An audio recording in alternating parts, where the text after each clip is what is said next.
जय श्री राम दोस्तों, हमारे चैनल में आपका हार्दिक स्वागत है। गर्भगृह में बाल स्वरूप में विराजेंगे रामलला, जानेंगे उनकी पुरानी मूर्ति का क्या होगा। अयोध्या राम मंदिर 22 जनवरी को अयोध्या के भव्य राम मंदिर में रामलला को विराजमान कराया जाएगा।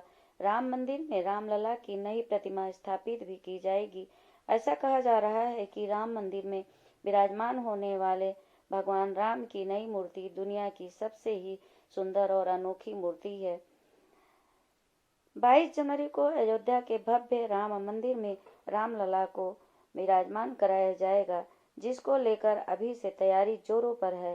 सिर्फ अयोध्या ही नहीं, पूरे देश में इसका अलग अलग तरीके से देखने को मिल रहा है। राम भक्तों के लिए यह बेहद ही खुशी का अवसर बनने जा रहा है। रामलला की प्राण प्रतिष्ठा में शामिल होने के लिए प्रधानमंत्री हमारे नरेंद्र मोदी जी समेत देश के कई दिग्गज नेता, अभिनेता, कलाकार व उद्योगपतियों को न्योता भेजा जा रहा है। पूरे अयोध्या को त्रेता युग थीम से सजाया जा रहा है।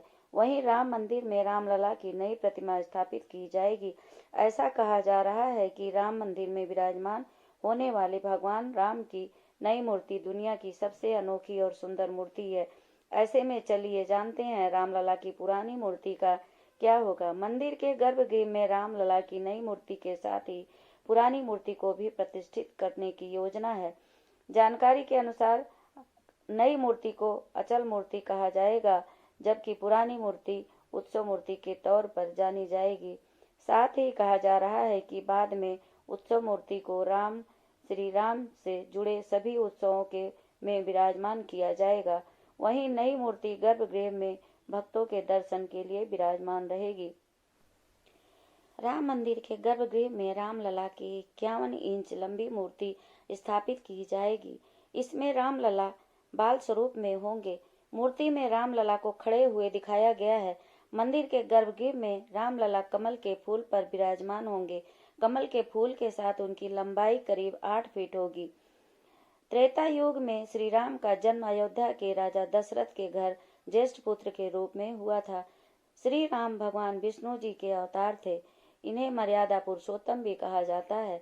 ऐसे में पूरे अयोध्या को त्रेता युग थीम से सजाया जा रहा है।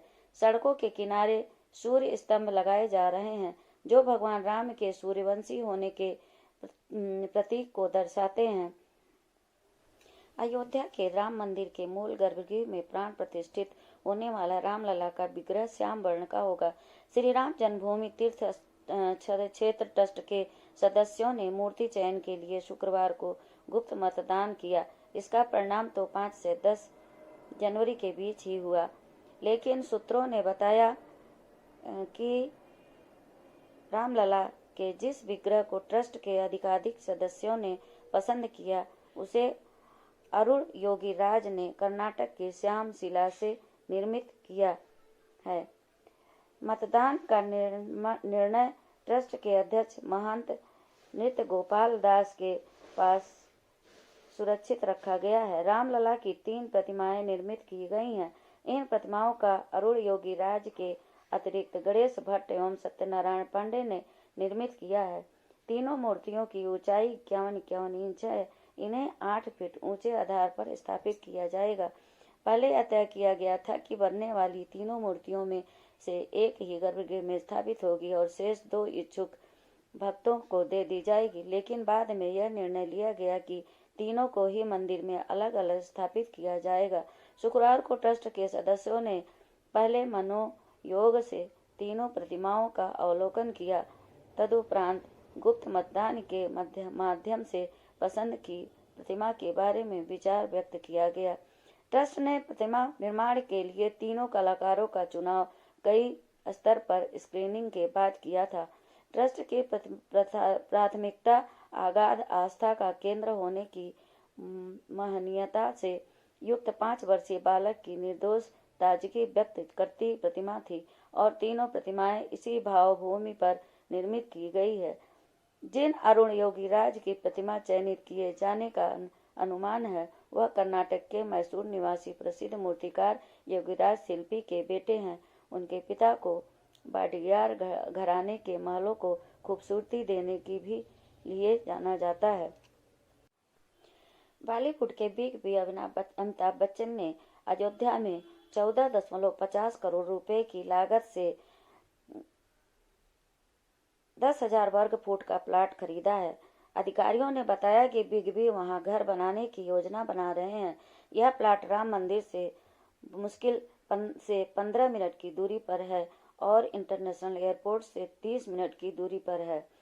तो इस तरह से हमारे भगवान राम के दर्शन के लिए, पूजन के लिए दूर दूर से, विदेशों से बड़े बड़े लोग आ रहे हैं। कहा जा रहा है कि मंदिर परिसर में कहा जा रहा है कि हमारे भगवान राम के स्वागत के लिए पुष्पक विमान का आगमन हुआ है। यह बहुत बड़ा चमत्कार है।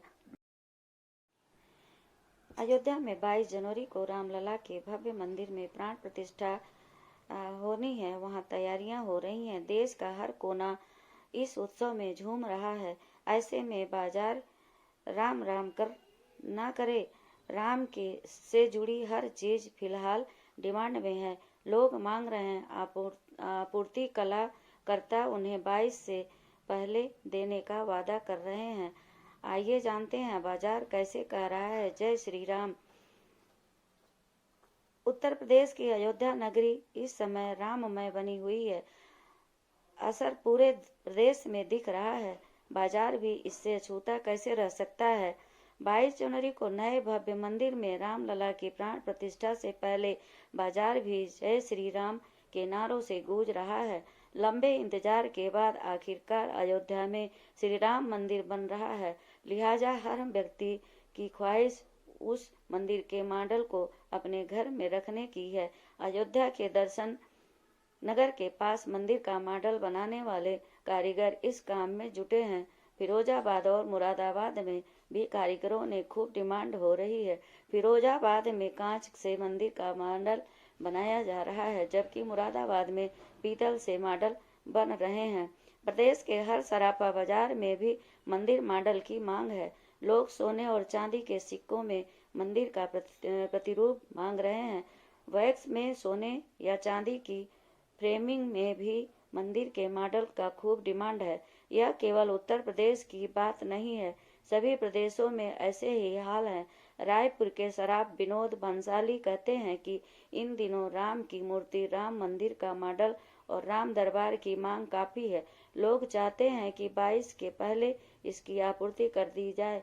हम प्रयास कर रहे हैं कि लखनऊ के सराफा बाजारों में भी राम के प्रतिबिंबों की मांग बढ़ी है। सोने चांदी के सिक्कों में राम का नाम और राम मंदिर का मॉडल बना हुआ है।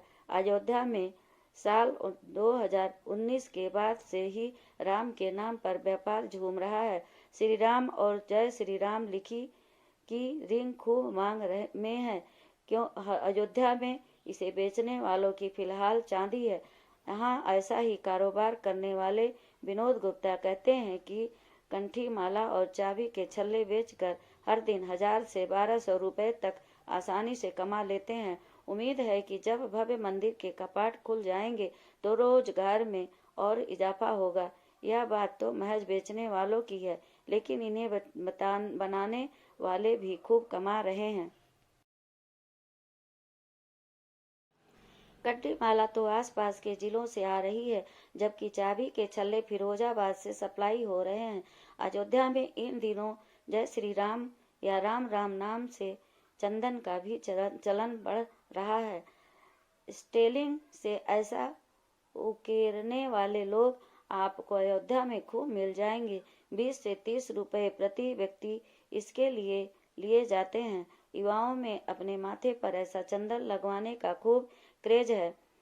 राम मंदिर की थीम पर बनी बनारसी साड़ियां फैशन की दुनिया में धूम मचाने के लिए तैयार है।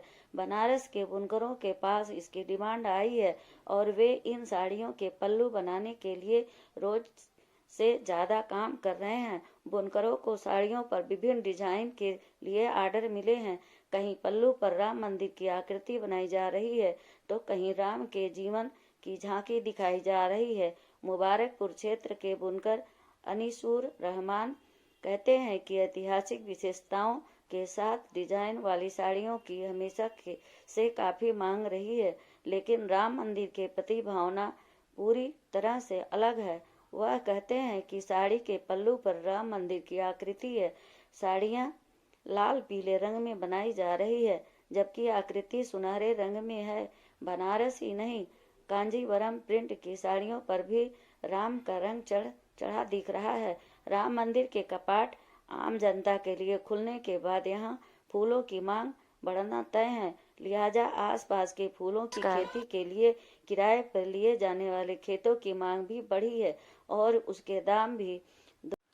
22 जनवरी को पूरा देश प्रदेश दियों से सजा हुआ मिलेगा, तो आपसे अनुरोध है कि आप भी अपने घरों में दीपावली मनाएं। उस दिन भगवान राम का दियों से जला करके स्वागत करें, पूजा पाठ करें। 22 जनवरी को और हमारा देश प्रदेश पूरा विश्व दियों की रोशनी से जगमगाता हुआ दिखेगा। उस दिन हम सब असली दीपावली मनाएंगे। आपसे भी हमारी प्रार्थना है, निवेदन है कि आप सब भी अपने घरों में दियों से भगवान राम का स्वागत करें और पूजन अर्चन करें, खुशियाँ मनाएं। तो हमारा वीडियो ज़रा भी पसंद आया हो दोस्तों, तो हमारे चैनल को लाइक सब्सक्राइब जरूर कर दीजिए और बेल आइकन प्रेस कीजिए, जिससे आने वाला हमारा वीडियो आपको मिलता रहे। तो अगले वीडियो में एक नई जानकारी, एक नया अच्छा सा वीडियो लेकर के फिर मिलती हूँ। तब तक के लिए आज्ञा दीजिए। जय हिंद, जय भारत, नमस्कार।